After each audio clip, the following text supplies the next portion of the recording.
pada miologi.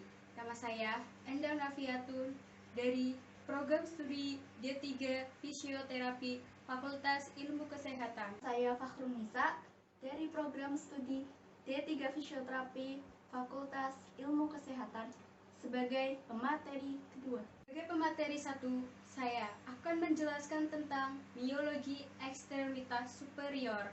Pertama, ada muskulus pada bahu. Di dalamnya terdapat otot deltoid.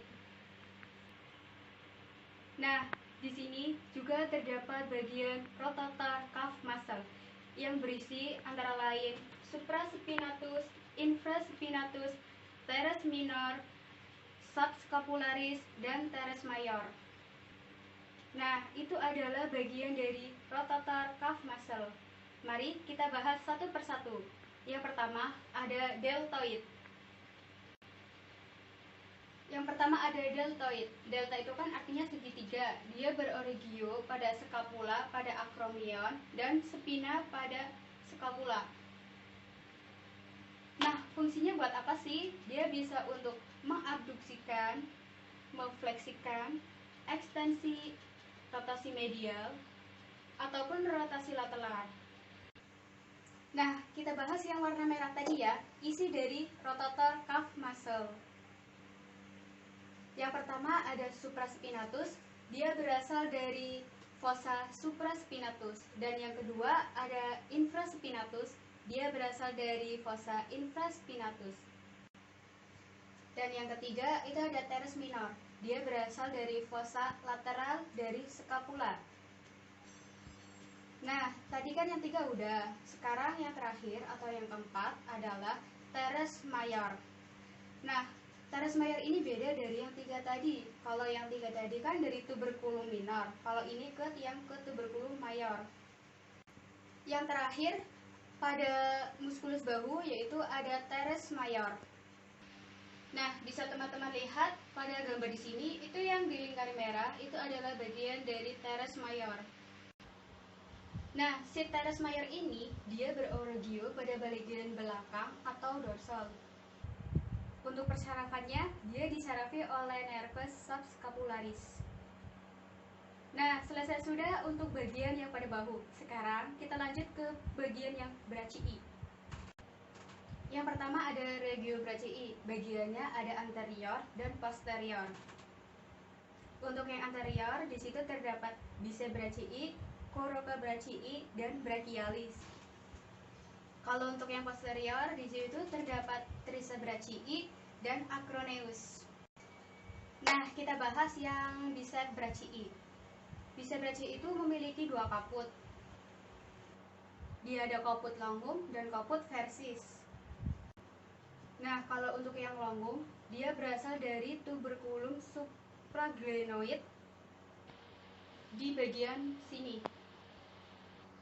Kalau untuk yang versis, dia berasal dari processus cranium. Nah, dia berinsensi sama ke bagian brachii. Untuk fungsinya sebagai flexor dan supinator.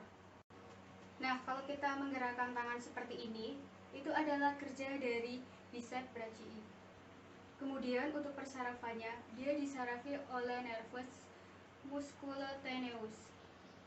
Lanjut ke bagian posterior, yaitu ada tricebrachii. Dia memiliki 3 bagian, yaitu lain, longum, medial, dan lateral.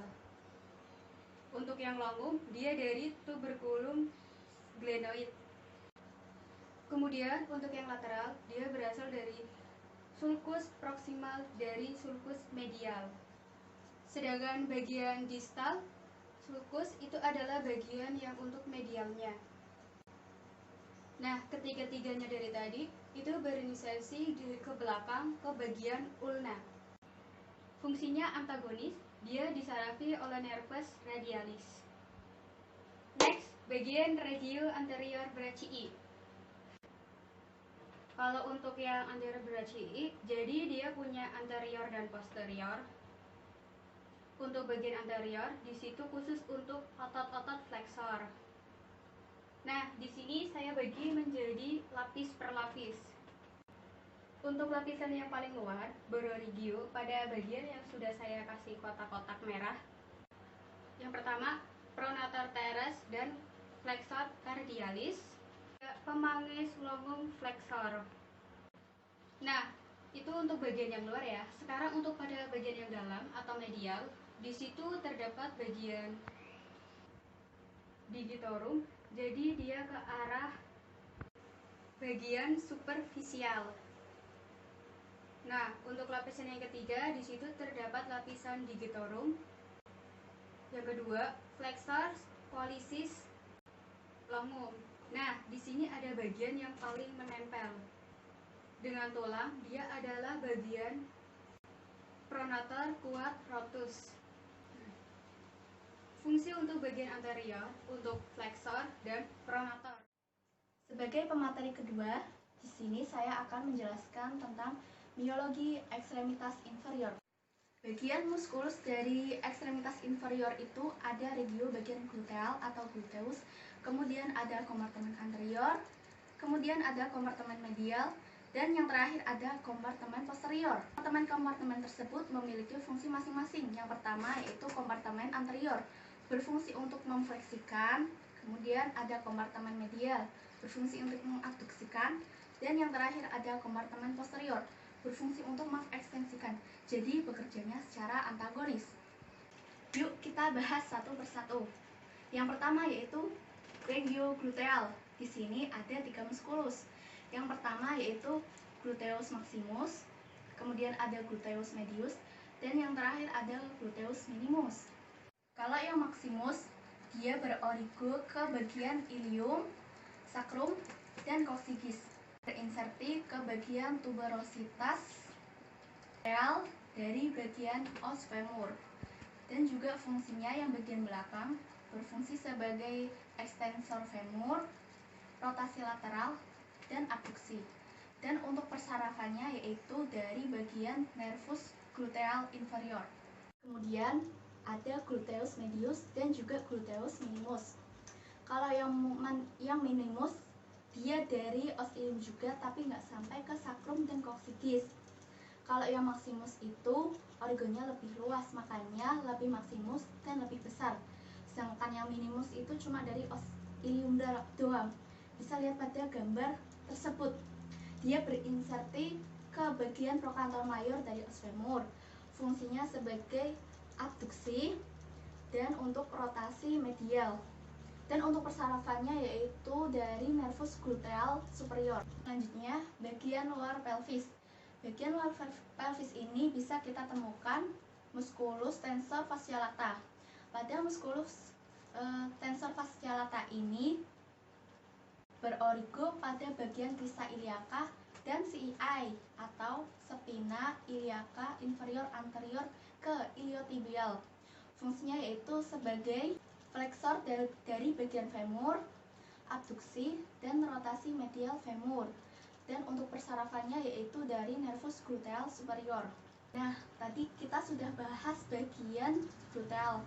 Kemudian kita lanjutkan ke bagian kompartemen posterior, berarti bagian depan. Nah, bagian depan ini kita bahas yang pertama yaitu quadriceps femoris. Pada quadriceps femoris ini ada 4 otot.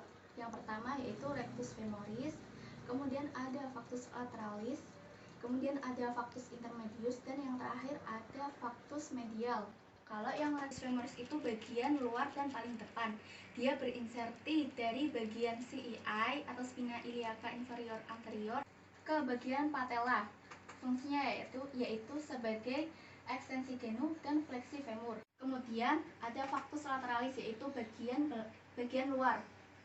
Dan ada juga factus intermediate dan medial. Nah, kalau yang medial berarti dia bagian dalam ke arah medial.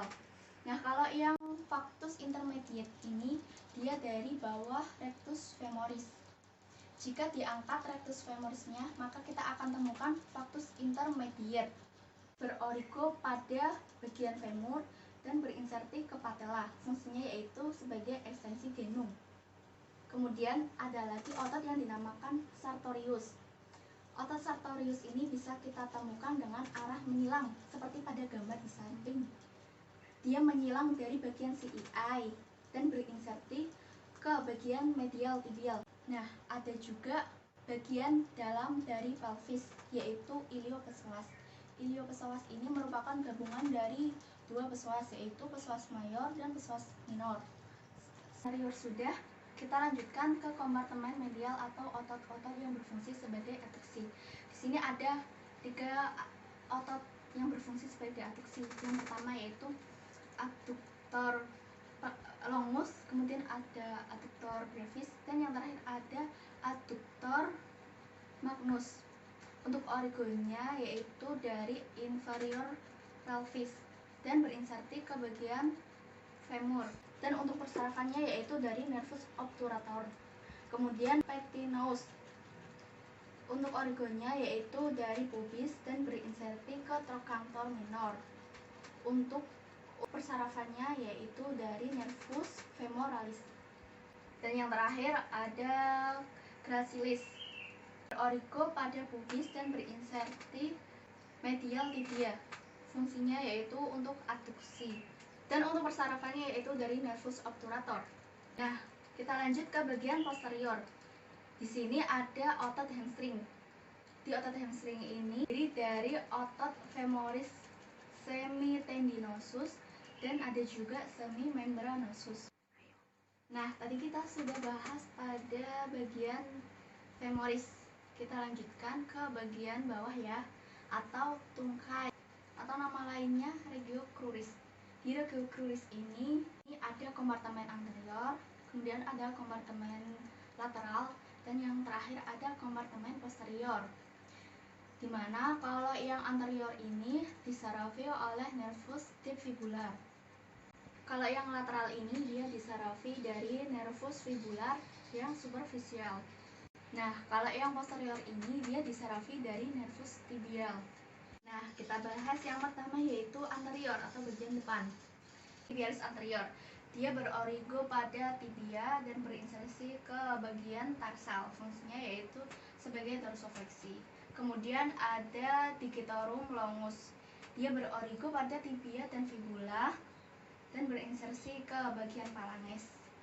Fungsinya yaitu sebagai ekstensor. Selanjutnya yaitu ada ekstensor hallucis longus, berorigo ke bagian fibula, bagian interosseus. Lanjutkan ke bagian lateral. Dia berorigo pada lateral fibula dan berinsersi ke metatarsal 5 dan tarsal. Fungsinya yaitu sebagai pelantar fleksi.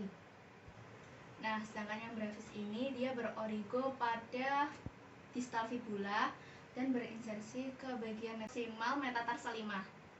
Kemudian kita lanjutkan ke bagian posterior. Di bagian posterior ini ada yang dinamakan gastrocnemius yang di dalamnya ada soleus. Berorigo pada lateral condylus dan berinsersi ke bagian posterior calcaneus. Kalau kita buka gastrocnemius ini, kita akan temukan soleus. Soleus ini berorigo pada tibia dan fibula dan berinsersi ke bagian Achilles. Fungsinya yaitu sebagai pelantar fleksi, yaitu untuk menggerakkan kaki seperti ini. Kemudian ada plantaris. Berorigo pada posterior femur dan berinsersi ke bagian tendon Achilles dan fungsinya yaitu sebagai pelantar fleksi.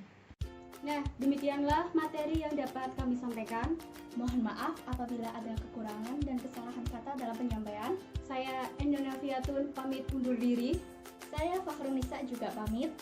Sekian dari kami. Wassalamualaikum warahmatullahi wabarakatuh.